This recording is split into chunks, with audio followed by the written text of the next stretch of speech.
ɓiɓɓe fulɓe andu diine maɗa fedde heblo sukaɓe africa takkusan yoni to guetema to awoyni to kolomina to gawinane to korkodjela to kuñunkari to madina alheri to jaba diala to jaaɓi diala to radio ligguey to radio tata cheikh oumar to luuma ñalbi to ɓoohe ɓaɗeje ko on takkusan juula ha e nder galle ceerno Habous Diallo to kiidira e ko taari ɗum kala ene jeeya e gardiɗi kabaruji men to leydi Mauritanie ma to leydi Mauritanie ma en kaala e nder leydi Mauritanie ma en kaala kay ko fate e oɗo saaha joni ngabbugol cogguji gueɗe ɓurɗe harjinede ngabbugol piriji mum e nder leydi he to leydi Sénégal étudiant biyetenoɗo Ouseyni Diémé gañinoɗo e garmi gara bannoɗo e nder pelle ɗiɗi tawteɗo to université Cheikh Anta Diop gañinoɗo gañande musde no fewi hawri Allah Diallo to leydi Mali laamu leydi Mali holliri tigui ɓe fixiɓe pamodiri e commerçant ji grossiste uji ɓe mbawi taji e oɗo saaha joni cogguji fixama woni prix plafond ɓennetaki ɗon taw kadi kokoɓe pamodiri e oɗo saaha joni e commerçant ji grossiste e nder leydi he to leydi Bénin e ñalawma hande o Bénin e leydi Tchad kala ko ñalawma hande o dawri sumgoji men suɓade hoorejo leydi to leydi Nigéria état islamique dans l'Afrique de l'Ouest ko pelle ceɓɓitiɗe tawateɗe toon ɓe kolliri tigui kamɓe mbaɗi ñangu mabɓe e nder base uji humanitaire tawateɗe to wuuro wiyetego Damasek to leydi Égypte ko wiyeteɓe les archéologues woni tigui wittoɓe nder less leydi kañumen tigui jiiti wuuro ɓoygo yarowo joni fodde duuɓi capan fodde joni duuɓi ujunnaje tati to leydi Mozambique to noon ko goskiji sappo yiɗo neɗɗo yiita e nder so wuuro wiyetego Palma Sara hôtel biteɗo Amazula tawateɗo nder wuuro ngo bisimilla moon ketki hotodirte joni joni jañuɗen.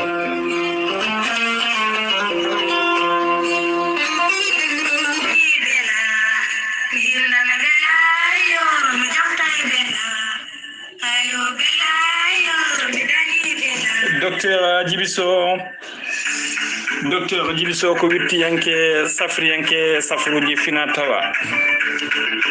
Docteur Djibiso le grand guérisseur ko labdori do malade woni Docteur Djibiso ene safara fiji kewɗi ɗi jiiɗa cirol Docteur Djibiso ene safra kiste fibrome ndogam site rewɓe ronkuɓe sowade rewɓe ronkuɓe darorede kala Docteur Djibiso ene safra worɓe fiɗaɓe wonduɓe soppisa hémorroïde keceje musoje koyɗe musoje asmo ɗojju duumiɗo e rafiji kewɗi ɗi jiiɗa cirol Docteur Djibiso ne andina dendagal kilineɓe muɗum wonde ñalawma hande o mo tawe to Kidira to base makko mawɗo tawtede to Kidira omo andina kiline makko kadi base makko gonnoɗo to Wourossogui e oɗo saaha joni artirama to Magama noon tawte ko nder leydi Mauritanie taw woni ɗon ko miñi ko almudo makko laaɓaɗo golle ɗe biteɗo Macky Bam kala jiɗɗo noon jokkodirde Macky Bam to leydi Mauritanie to base Docteur Djibiso mbatta ko 26 81 43 92 ko ɗum woni numéro Macky Bam Docteur Djibiso ne jogui base mum kadi to Dakar base makko Dakar ha joni base on heddi toon e base makko Kidira ñalawma hande o ko kanko tawte toon omo andina dendagal kilineɓe kadi wonde leɗɗe kese pulgari e dendagal kadi to neɗɗo wawi wonde e nder jokli leydi he kala to leydi Mauritanie to leydi Mali to leydi Sénégal to Europe Amerique to mbawɗa wonde kala son pamodiri omo wawi fenandeɓe leɗɗe mawnedduma ha yettuma Docteur Djibiso le grand guérisseur kala jiɗɗo hebdemo ko ɓurɗo labde mbatta 77 244 92 81 walla mbaɗa 78 353 28 92 walla mbaɗa kadi numéro makko leydi Mali ko 223 70 85 72 47 numéro makko leydi Mauritanie mbiɗen Macky Bam ko 26 81 43 92 ɗum noon mbaɗɗen dando faade makko Ceerno Djibisi ko safriyanke wittiyanke safruji fina tawa Ceerno Djibisi ko labɗo reedu malaɗo wune Ceerno Djibisi ko jaadinɗo ɓalawal e danawal kala Ceerno Djibisi ko moƴƴuɗo longal bawɗo listihara laaɓaɗo halwa Ceerno Djibisi ne jogui safruji ne jogui leɗɗe e fannuji ɗiɗi hen fannu goto so tawi a ƴetti ɗum fodde 13 rafine yaltema ha laaɓa fannu keddiɗo o so tawi a ƴetti ɗum fodde 19 refin yaltayma ha laaɓa. ceerno Djiby Sy ene jogui pegge, omo jogui usula, omo jogui siroji pewnaɗi bawɗi neldede kala leydi e kala continent mo neɗɗo woni. ceerno Djiby Sy ne wiya dendagal kilineɓe mum yiɗi waɗnede listihara, kala nodduɗomo walla ɗaccuɗo audio yo ɗaccu inde mum inde nene mum, so tawi o ari o jaabo ɗum ha cikka mataw ko nder ɓernde ma o hoɗi. ceerno Djiby Sy ene yawra rewɓe ronkuɓe sowade e rewɓe ɓe darotake, omo yawrani kadi weddaɓe korte e waɗaɓe mbaɗaɓe baɗinal kala. ceerno Djiby Sy ene yawi fitti ɗum ha soro ladde. ceerno Djiby Sy ene tawe nder Nouakchott, base makko mawɗo ne tawe sara jeere nettet. sa ari ha to jeere nettet so tawi a waɗi 47 22 80 84 ma hawre ceerno Djiby Sy. ceerno Djiby Sy kadi ene jogui base muɗum ene tawe nder leydi Mali, kawete toon ko miñi kono wiye ceerno Samba Sy. numéro mum ko 00 223 90 22 94 71. ceerno Djiby Sy ne andina dendagal kilene mum yo gandu wonde marchandise uji e leɗɗe kese pul gari joni joni. ceerno Djiby Sy kadi ene andina dendagal bandiraɓe kala garowo arande safaruji mum nde jomum so ronkani addora bidon mum 5 litres walla addora siwo muɗum so waɗi safaruji mum hano hannirta ni. ceerno Djiby Sy komo Allah luɓi hande gandal cafrowo yimɓe ha cella, ɗum noon badden dandu faade makko.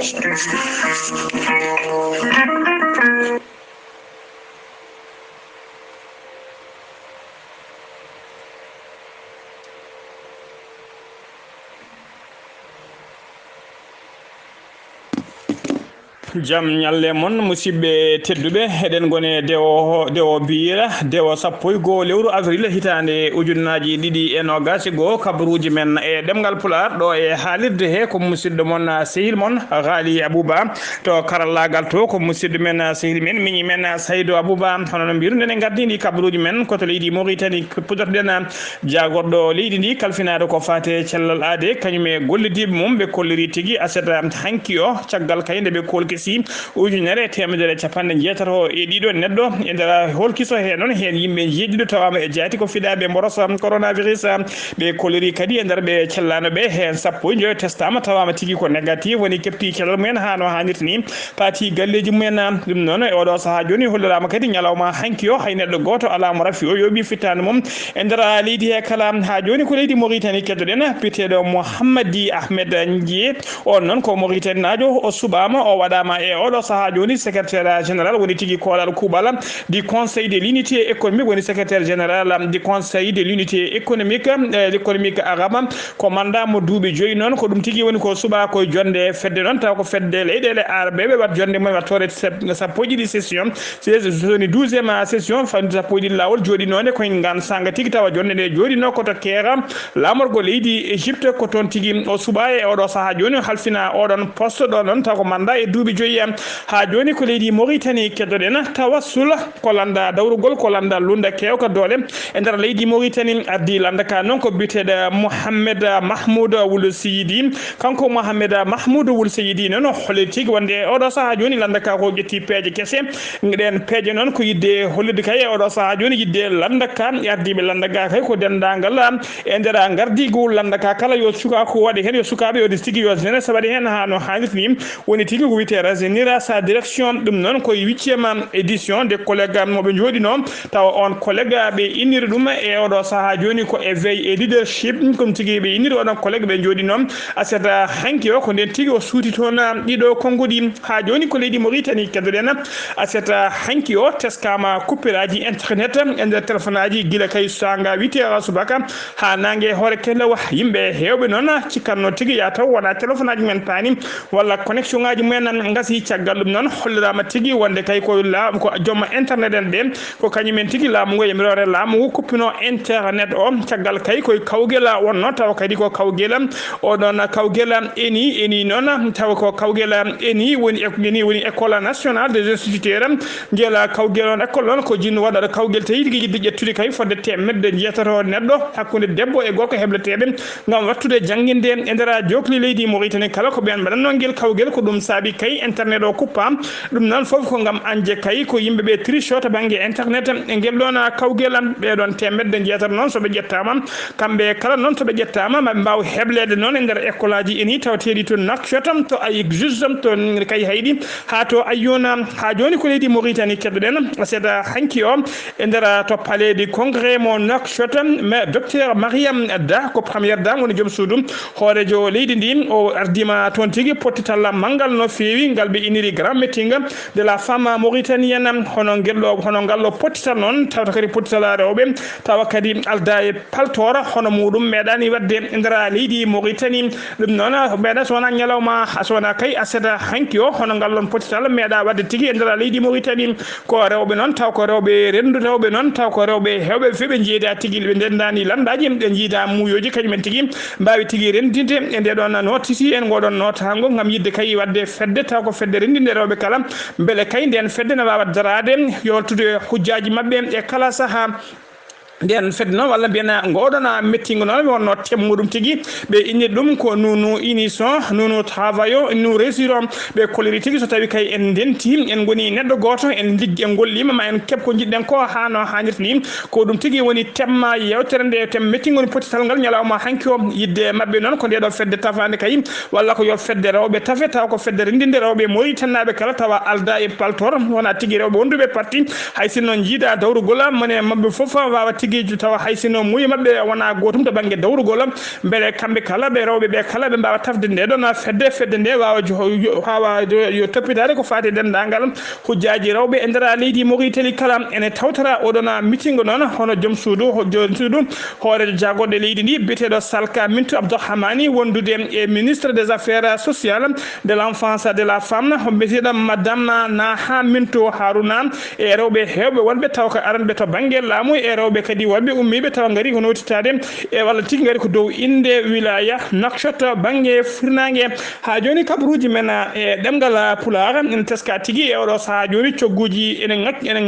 ngabbi no fewi e nder leydi Mauritanie ha tengti noon e gueɗe ɓurɗe hatujinede e kala ñalawma pinaɗo cogguji woni prix ne monta no fewi e gueɗe ɓurɗe hatujinede gueɗe ñameteɗe e oɗo saaha joni tawa kadi ene teska noon ko balɗe seeɗa tan heddi e lewru korka ndu darade ɗum noon teskama tigui oɗo saaha joni gueɗe ɗe ne ngabbi no fewi saabu kay sac maaro jarannoɗo 6500 woni ujunnaje 6,5 e ñalawma hande o yoga e nokkuji ma mbaɗa ujunnaje 9,5 sac sukara mo 50 kilo jarannoɗo 9000 uguya woni ujunnaje 9 e ñalawma hande o ko 1,2 uguya tawi noon ko carton nebam carton bidongaji nebam mo 20 litres jarannoɗo e 6800 en 2020 e hitande hikka nde jarata ko 12000 uguya woni tigui cogguji ɗi dubli e cogguji kewɗi kadi e oɗo saaha joni teskama tigui ne ngokki ene monti no fewi e nder leydi he ete oɗo saaha noon ko saaha tigui yimɓe jaltimo aɗa goni e corona tawa kadi corona o koko handi faggude leydi ndi yimɓe hewɓe gollotoɓe oɗo saaha joni golle mumen ne jatiri caggal no fewi ha tengti noon eɓe wiyeteɓe secteur informé waɗi tigui gollotoɓe koye mumen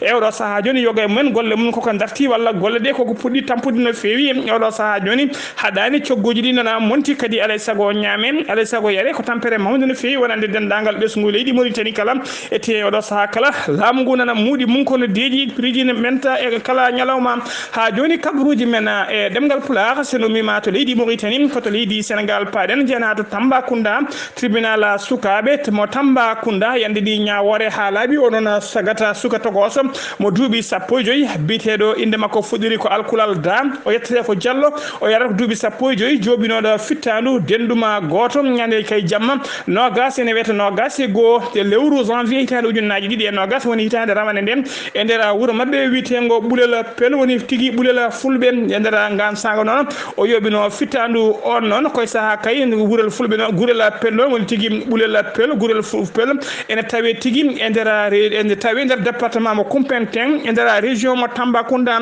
on mo yoɓino fittandu mum noon koye saaha kay wuro ngo wonno mariage tawa kadi o yoɓirno fittandu on ko tumde on kay ene yaltete e joom suudu makko ko gon sanga tigui o yoɓi fittandu on ñalawma hande on hollirama tigui ñawore makko yani ha laaɓi o taƴama mo lelo duuɓi ɗiɗi e lebbi jeegom e kaso ha joni kabaruji men e ɗemgal Pulaar to leydi Sénégal Abdoulaye Diouf Sarr ko jagoɗo leydi ndi kalfinade ko fate e cellal aadi kañum e golletiɓe mum mbaɗinoɓe kewade kala subaka so huttide ɓesgu leydi ndi andin ɗumen kay e oɗo saaha joni to mboros coronavirus o yarata e nder leydi he ɓe kolliri tigui e nder waktuji nogas nayi cakkitiɗi ɗi ko ujunere e temedde jeetati e yimɓe sappo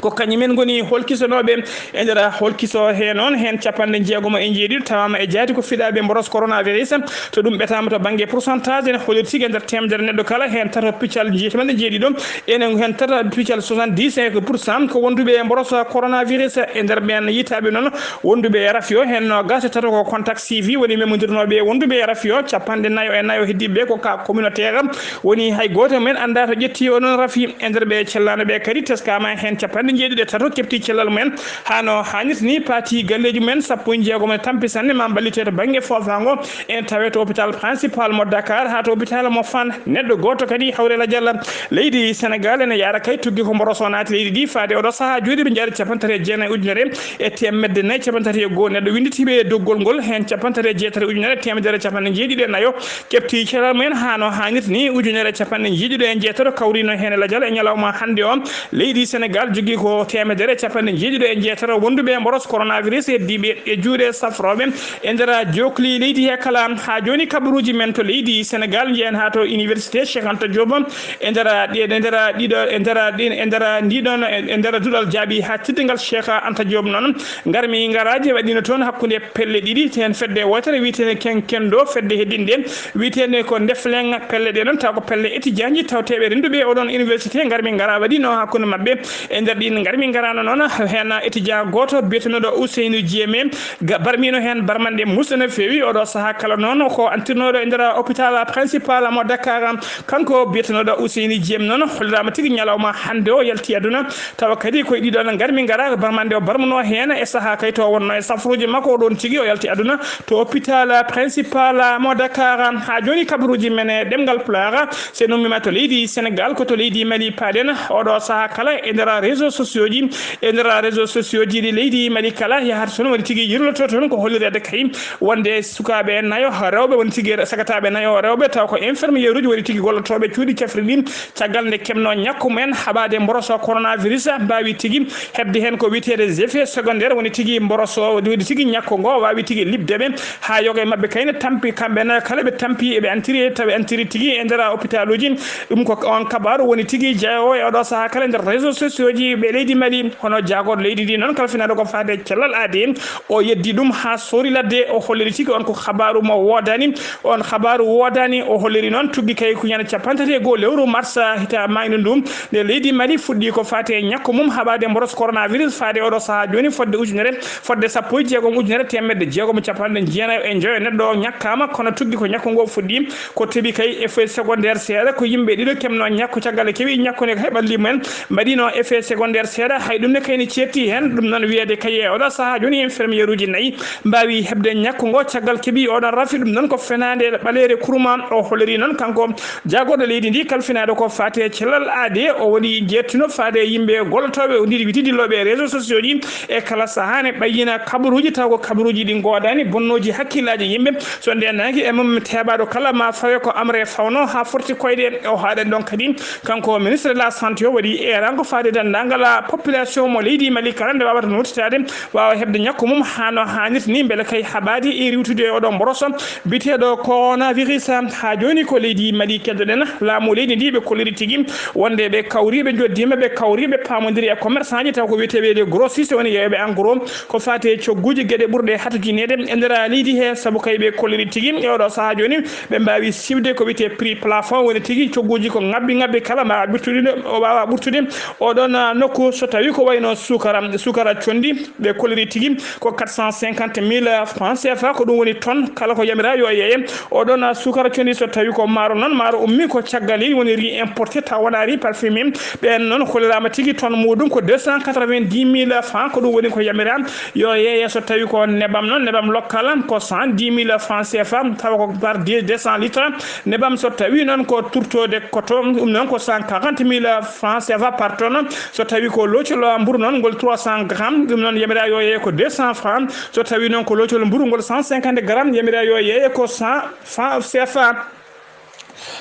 ha joni kabruji men e ɗemgal pulaar to leydi Mali jagoɗo leydi Mali kalfinaɗo ko fati e cellalade ɓe jini communiqué mum tongode 4 ko fati e mboroso coronavirus ɗum noon ko aseta hanki on bila hanki o noon ko bila musuɗo no fewi to banggue nder leydi Mali saabu kay leydi Mali en teskaki hebde bila mbaɗuni musuɗo banggue e raɓaɓe mboroso coronavirus oɗo saaha kala e hollirama noon e nder waktuji nogas nayyi cakkiti ɗi ɓe kolliri tigui e nder ujunere 650 kolki saabe e nder hen noon hen 110 tawama e jaati ko fiɗaɓe mboroso covid 19 e nder ɓe cellano ɓe noon hen nogas kepti cellal men neɗɗo goto hawre ladial so tawi noon ko 300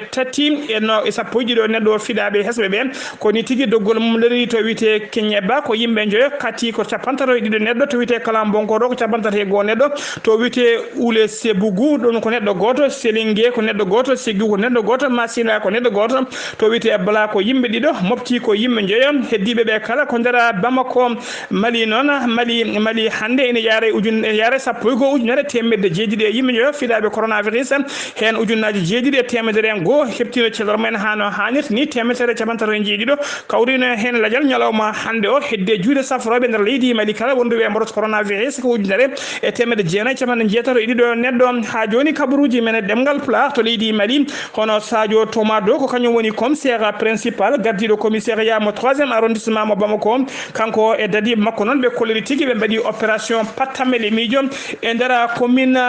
pattamele miijo noon e mayirɗe lewru marsandou on opération noon ɓe innoɗo ɗum tigui ko tourbillon noon firti ko duuleydu ɓe wiide opération noon mujiba on opération noon ko wawde haɓade e riwtude dendagal ɓeɗon dartoriɓe wadde trafic de drogue e hutortoɓe drogue e nder commune de mo Bamako ha tengti noon e nokku tawa kadi koto nokku bandiyagal ɓuuri hewde no fewi e nder ngal noon leggal bitengal bagadaji ko ɗon noon ɓe hollirama tigui koye nder on nokku ɓuuri hewde tigui ɓeɗon yeeyoɓe hutortoɓe drogue ɓe kolliri noon e nder opération ɓe mbawi teɓade sagataɓe hewɓe no fewi dartoriɓe ko fati waɗoɓe trafic de drogue ɓe mbawi kadi feftude drogue kewno no fewi e nder oɗon opération ha joni kabaruji men e ɗemgal pulaar seno wima to leydi Mali koto leydi Benin paɗen ko aleda hande o 1 lewru avril hitande ujunnaji 2020 leydi Benin dawri sumgoji mumen subade hoorejo leydi mumen sumgoji ɗi noon teskama tigui ɗi ɓuuɓi no fewi saabu yoga e nokkuji kay e oɗo saaha joni yimɓe holɓe ɗi nokkuji kollir tigui ko jiiɗa tigui bureau ji ɗi vote uddite toon to leydi Tchad kañum e hoore mum ko subaka hande o dawri subade hoorejo leydi mumen taw ko Idrissa Déby Itno hoorejo leydi Tchad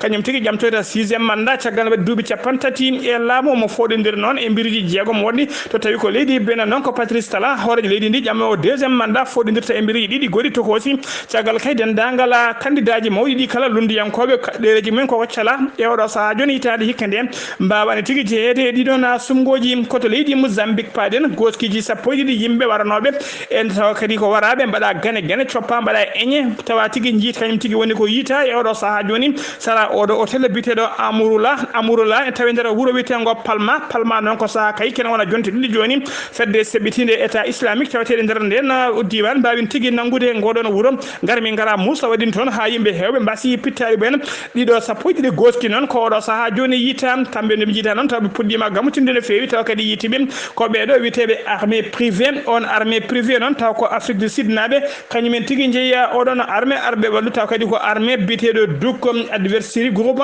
arnoɓe wallude oɗo saaha joni laamu Mozambique habtade pelle ceɓɓitiɗe kañumen tigui mbawi yitude ɗiɗon 12 goski waraɓe ene bedda sara oɗon hôtel gotel oɗo sahaji noon docteur ɓe halfinaɓe on fannu nana mbaɗa hen wittoji men ɗi hinde autopsie mbeɗa tigui ne ande ɓeɗon waraɓe hol kañumen ha joni kabaruji men e ɗemgal Pulaar to leydi Nigéria sagataɓe joguitiɓe jeeyaɓe fedde état islamique dans l'Afrique de l'Ouest ɓe kolliri tigui ɓe mbaɗi janguji mabɓe musde no fewi tawa ɗin janguji ɓe joofi tigui ko base uji taw ko base uji humanitaire woni addoɓe balle mumen wallude dogamol to hen wallude miskineɓe tawateɓe nder leydi he ha tengti noon e nder ngoɗo wuuro witego Damas noon taweti ko wuuro tawatego to rewo ɓaƴƴo funnague Nigéria ko janguji ɗi noon ko asata hankoɓe mbaɗi gurɗiɗon janguji ɗina janguji noon hollirama ti kañum waɗi batte laaɓi ɗiɗi ko ɗiɗon janguji ɗe mbaɗi tigui e base uji taw ko ɓeɗon humanitaire Amérique fedde Nations Unies tawatede e nder leydi he koto leydi Égypte cakkitoɗen to leydi Égypte noon ɓeɗo wiyeteɓe les archéologues ko woni tigui waɗoɓe wittoji men e nder less leydi wittoɓe kay gueɗe ɓoyɗe no fewi kañumen tigui mbawi yittude e nder wittu men ɓe jiiti wuuro ɓoygo no fewi gona wuuro noon ɓe jiiti wuuro ɓoygo no fewi wuuro ngo noon hollirama tigui ngo yara fodde duuɓi ujunnaje 3 wuuro ngo noon tawa tigui koygo woni nder less leydi gona wuuro ngo ɓe jiiti noon hollirama tigui gona wuuro tawate tigui wiyete tigui ko Luxar tawate ko Luxar to rewo leydi ndi ndeɗon yitande noon woni tigui oɗo découverte ko mawɗo no fewi partam le miijo molanteɗo Allah mo hono mum wayri yitede e nder leydi he hono oɗo découverte noon wayri tigui ko guila hitande ujunere temedde jeenayyi e nogas ɗiɗi e gansaga découverte mo mbanno ɓe jiituno ko yenade biyetenoɗo Toutankhamon en 1922 ko liri noon oɗo découverte mo mbaɗi ko découverte pattam le miijo no fewi tawa kadi wuuro ngo ko guila saaha kay roi biteɗo roi amdelo amen hoteka 3 ko guila saaha royaume muɗum ko guila nden tigui ngoɗon wuuro tafano musidɓe tedduɓe gasi ha laaɓi ɗum ɗo wonno komin tongano kabaruji men e ɗemgal Pulaar kettimalaki jaam yo jaam Allah jogo mi jogo on.